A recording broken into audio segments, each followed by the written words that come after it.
C'est Erwan Golitin, 24 ans, natif de Monténéry. La cueillette de l'huître, il baigne dedans depuis son plus jeune âge. Le geste est précis, normal. Pour lui, c'est une transmission de savoir-faire, vieille de plusieurs générations. Depuis petit, avec mon grand-père, mon père, on fait la saison des huîtres, on fait la saison des crabes, on fait la saison de la pêche. Donc finalement, je peux vous dire ça fait 24 ans, puisque ça a toujours été ça.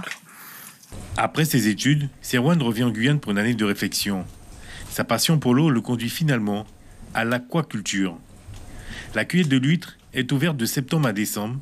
Pour lui, c'est tout un art. Le premier travail sera un travail de sélection visuelle. Donc pour un premier temps, regarder la taille de l'huître. Le truc, c'est de venir retirer l'huître sur la branche sans la casser. Tout en regardant que généralement, elles sont toujours collées à plusieurs. Donc retirer une sans abîmer l'autre, ou retirer les deux sans abîmer l'une et l'autre, puisqu'une huître abîmée meurt. On est vraiment consciencieux, minutieux. Et finalement, c'est tout ça qu'on essaie de perpétuer. C'est tout ça qu'on laisse. Moi, c'est tout ce qu'on m'a laissé quand j'étais plus petit, pour que je puisse venir finalement apprendre et savoir faire correctement.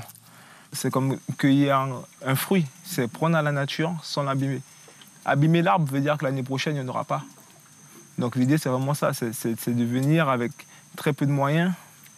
Pour la mairie de Monténéry, cette ressource est une vraie richesse. Depuis 2010, la municipalité souhaite développer une filière huître de mangrove, une activité ostréicole encadrée pour éviter les prélèvements sauvages. Il va falloir aussi donc construire un bâtiment pour faire en sorte de pouvoir trier les huîtres, les mettre en bourriche, les commercialiser et puis encadrer tout cela donc, avec des professionnels.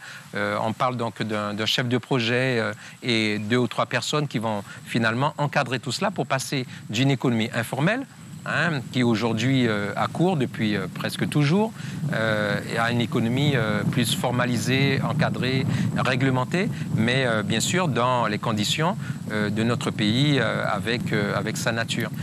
La municipalité a obtenu une aide financière du Fonds européen pour les affaires maritimes et la pêche à hauteur de 60% du projet estimé à 313 000 €.